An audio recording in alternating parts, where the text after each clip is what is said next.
Student, good morning. अपन पढ़ रहे थे जलवायु।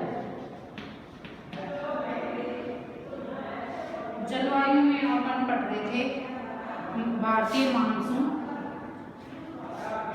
भारतीय मानसून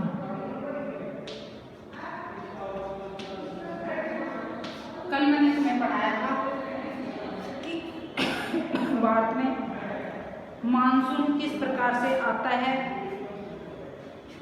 मानसून किसे कहते हैं? ऋतु के अनुसार वायु की दिशा में जो परिवर्तन हो सकता है उसे मानसून। मानसून अरबी भाषा के शब्द मौसम से बना है, जिसका अर्थ है ऋतु के अनुसार उसकी दिशा में परिवर्तन। ठीक है, अब आज अपन पढ़ेंगे कि मानसून का आगमन व वापसी, कि मानसून कब कब भारत में, जैसे मानसून का आगमन एवं वापसी, ये अपने पढ़िया में मानसून का आगमन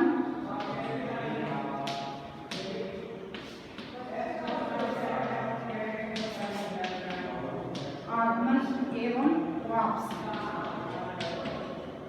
ये भारत के संदर्भ में पढ़ेंगे अपन। तो इसमें देखो, मैंने तुम्हें पहले भी बताया था, ये कल भी पढ़ा था अपन ने, कि मानसून किस प्रकार से उत्पन्न होता है। यह अपने वायुदाब और तापमान जो मुख्य कारक हैं जलवायु को प्रभावित करने वाले, उनसे यह डिसाइड होता है। अब मानसून आता कब है? आगमन का मतलब है आना। मानसून कब आता है, कौन सी ऋतु में आता है? तो यह ग्रीष्म ऋतु में आता है मुख्यतः। इसमें लगभग जून का समय है अपने यहाँ मानसून आने का। यह आता किधर से है? मैंने तुम्हें कल भी बताया था कि यह हिंद महासागर है, हिंद महासागर से आता है मानसून। ये जो पवने हैं ये हिंद महासागर से होती हुई आती हैं। फिर भारत में यह दो भागों में बढ़ जाता है। भारत में जब आता है, एक तो इधर है अरब सागर और इधर है बंगाल की खाड़ी। अब यह दो भागों में बढ़ जाता है, ये दर्शाता है एक को अरब सागरीय मानसून और बंगाल की खाड़ी से आने वाले मानसून को बंगाल की खाड़ी का मानसून। ठीक है, अब दोनों से अत्यधिक बारिश, क्योंकि यह सागर से होकर आता है ना, तो अत्यधिक बारिश करता है यह पश्चिमी घाट पर। यही कारण है कि पश्चिमी घाट पर अधिक बारिश होती है। ठीक है ना। इसके विपरीत पवनमुखी ढाल जो होता है, अपने इसके कारण पढ़े थे तब भी पढ़ा था, वो सूखा रह जाता है। जैसे तमिलनाडु है, उसमें सर्दियों में बारिश होती है, ये अपन आगे पढ़ेंगे इसके कारण। अब देखो, मानसून का आगमन एवं वापसी में पढ़ते हैं अपन। बिना बुक पढ़ाए आपको समझ में नहीं आएगा, ये थोड़ा सा टफ है। ठीक है ना। व्यापारिक पवनों के विपरीत मानसूनी पवने नियमित नहीं है। ये पवनों के तीन प्रकार हैं: व्यापारिक पवने, पछुआ पवने और ध्रुवीय पवन। ठीक है ना। लेकिन यह स्पंदमान प्रकृति की होती हैं। उष्णकटिबंधीय समुद्रों के ऊपर प्रवाह के दौरान ये विभिन्न वायुमंडलीय अवस्थाओं से प्रभावित होती हैं। मानसून का समय जून से आरंभ होकर मध्य सितंबर तक है। 100 से 120 दिनों तक मानसून अपने यहाँ रहता है। 100 से 120 दिन इसका कालक्रम है। इसके आगमन के समय सामान्य वर्षा में अचानक वृद्धि हो जाती है तथा लगातार कई दिनों तक यह जारी रहती है। अब मानसून, मैंने बताया मानसून पवने कहाँ से आती हैं? हिंद महासागर से उत्पन्न होती हैं। तो इसलिए इसमें वर्षा में अत्यधिक बारिश करती हैं या अचानक वृद्धि हो जाती है इसमें। ठीक है, क्योंकि जो आर्द्रता है इन महासागर से और इन समुद्रों से, ये जो अरब सागर है और बंगाल खाड़ी है, इनसे यह आर्द्रता ग्रहण करती हुई ये पवने आगे आती हैं। ठीक है ना। तो भारत में अत्यधिक बारिश करती हैं। इसके बाद सामान्यतः इसे मानसून प्रस्फोट कहते हैं या फटना कहते हैं।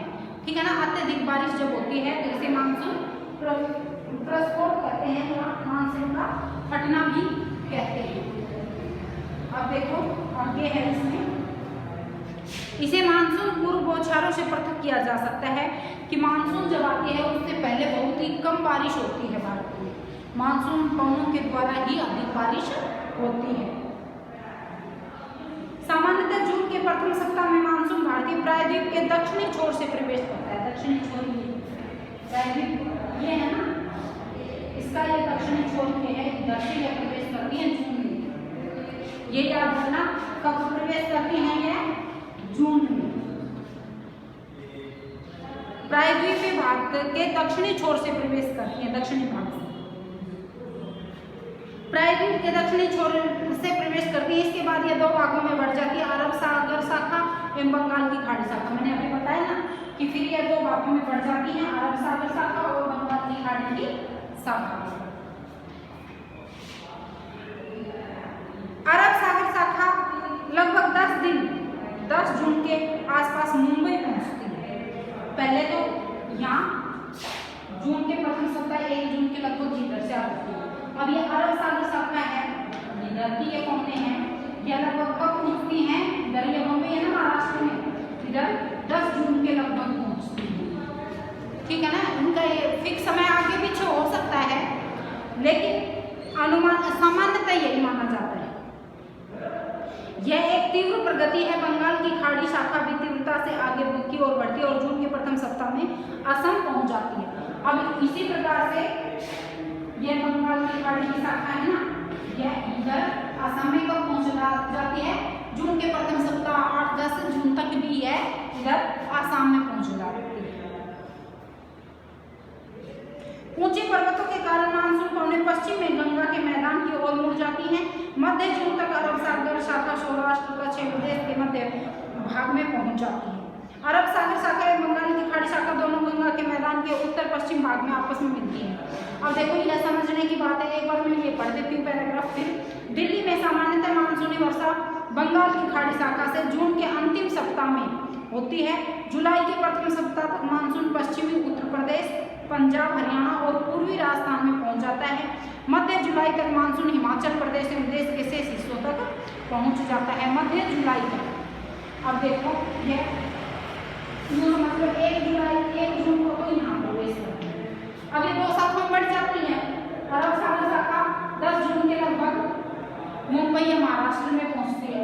अब इधर है बंगाल की खाड़ी की शाखा, इसकी असम में पहुंचती है। अब यहाँ पर यह पहाड़ी क्षेत्र पाया जाता है ना, ये हिमालय पर्वत जो ये है, इसका ये पहाड़ी क्षेत्र पाया जाता है ना। अब ये इनसे टकरा कर, क्योंकि ये ऊंचा पहाड़ है, पर्वत ये ऊंचा पर्वत है ना, ऊंची पहाड़ियां पाई जाती हैं या ऊंचा पर्वत बोल सकते हो आप, क्योंकि ये इन पहाड़ियों से इनको वो क्रॉस नहीं करती, क्योंकि इनमें अब ये बंगाल की खाड़ी से सागर से होकर आती है ना, तो इसमें भार अधिक होता है, इनको भार अधिक या आर्द्रता अधिक होती है, तो यह इसको क्रॉस नहीं करती, इससे टकरा कर यहाँ पे बारिश करती है और फिर इन कोनों की दिशा इधर मुड़ जाती है, ऐसे। ठीक है ना, ये ऐसे। अब यहाँ दिल्ली में पहुंचती हैं ये। अब इनके द्वारा इस जो ये मैदानी क्षेत्र है, वहाँ के किन कोनों के द्वारा वर्षा होती है? यह इन पहाड़ों से टकराकर इनकी दिशा यूं हो जाती है। ठीक है ना। अब बंगाल की खाड़ी की शाखा से होती है। अब ये भी ऐसे ही ये चलती हैं और मध्य भारत में, अब ये इधर से ये चलती है ना, यहाँ कच्छ का रण है, फिर ये गुजरात से होती हुई, फिर ये क्या करती हैं कि जो अरावली पर्वत श्रृंखला है यहाँ राजस्थान में, इससे क्योंकि इन कोनों की दिशा भी ऐसे होती है, तभी तो यहाँ अपने यहाँ बारिश कम होती है राजस्थान में, क्योंकि जो अरावली पर्वत श्रृंखला है ना, इसकी दिशा इस प्रकार से, तो ये कोने इसके समानांतर निकल जाते हैं। अब देखो इनसे भी टकराती है तो भारी बारिश करती है इन पहाड़ियों से, लेकिन जो अरावली है इसकी बनावट इस प्रकार से है कि ये कोने इसके समानांतर निकल जाती है। बारिश टकराने से तो बारिश करेंगी, लेकिन ये इसके समानांतर निकल जाती है और मध्य भाग में इनमें ये दोनों कोने आपस में मिल जाती हैं और 15 जुलाई तक ये यहाँ हिमाचल प्रदेश को क्रॉस करके ये ऊपर की ओर चली जाती है। ठीक है ना, ये कोने इधर आती है ना, तो ये इधर इन देशों में निकल जाती है। अब इसका कालक्रम मानसून का कालक्रम कब से कब तक बताया है? जून से और सितंबर तक।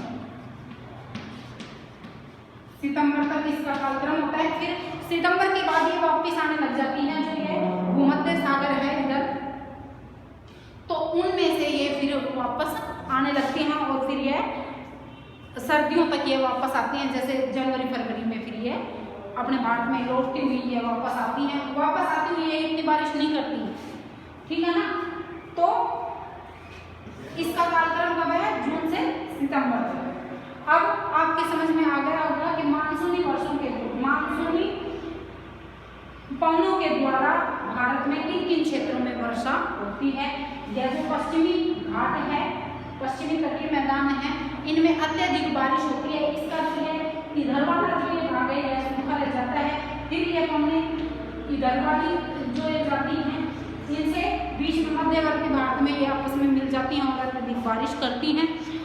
और फिर यह हिमाचल प्रदेश से जम्मू कश्मीर से होती हुई है इधर आगे बढ़ जाती है पश्चिमी देशों में, ठीक है ना। अब देखो मानसून की वापसी अपेक्षा कर, ये तो थे मानसून का चलने का। अब मानसून की वापसी अपेक्षा करते क्रमिक प्रक्रिया है जो भारत के उत्तर पश्चिमी राज्यों से, उत्तर पश्चिम कौन से होंगे? उत्तर तो ये है, यह पश्चिम, ठीक है ना, पूर्व इधर है। उत्तर पश्चिमी राज्य कौन कौन से आ जाएंगे? राजस्थान है, यहाँ ये पंजाब है, हरियाणा है, इधर फिर ये मध्य प्रदेश है, ठीक है ना। ये सितंबर में प्रारंभ हो जाती है। मध्य अक्टूबर तक मानसून प्रायद्वीप के उत्तरी भाग से पूरी तरह पीछे हट जाता है और प्रायद्वीप के दक्षिणी आधे भाग में वापसी की गति तीव्र होती है। दिसंबर के प्रारंभ तक देश के शेष भाग से मानसून की वापसी हो जाती है। अब यह सितंबर तक तो चलता है और सितंबर में फिर यह वापिस आता है। तो वापिस आता है सितंबर में, तब इनमें नमी नहीं रहती क्योंकि यह स्थलीय क्षेत्र से आता है। जब ऋतु बदलती है ना तो पवनों की दिशा बदल जाती है। द्वीपों पर मानसून की सबसे पहली वर्षा होती है। द्वीप कौन कौन से हैं अपने? अरब सागर में लक्षद्वीप समूह है और बंगाल की खाड़ी में इधर ये अंडमान निकोबार द्वीप समूह है। द्वीपों पर सबसे पहले बारिश होती है क्योंकि यह इधर पड़ते हैं ना। तो कई बार ये क्वेश्चन पूछ लिया जाता है छोटे में कि मानसून के द्वारा सबसे पहले बारिश कहाँ होती है? द्वीपों पर। द्वीप कौन कौन से हैं? अरब सागर में लक्षद्वीप समूह और बंगाल खाड़ी में अंडमान निकोबार द्वीप समूह, ठीक है ना। अब देखो मानसून की वापसी भी क्रमशः दिसंबर के प्रथम सप्ताह से जनवरी के प्रथम सप्ताह तक होती है। इस समय देश का शेष भाग शीत ऋतु के प्रभाव में। द्वीपों पर सबसे पहली वर्षा होती है। यह क्रमशः दक्षिण से उत्तर की ओर अप्रैल के प्रथम सप्ताह से लेकर मई के प्रथम सप्ताह तक होती है और मानसून की वापसी कब होती है? सितंबर से और दिसंबर तक, ठीक है ना। अब द्वीपों पर कब बारिश होती है?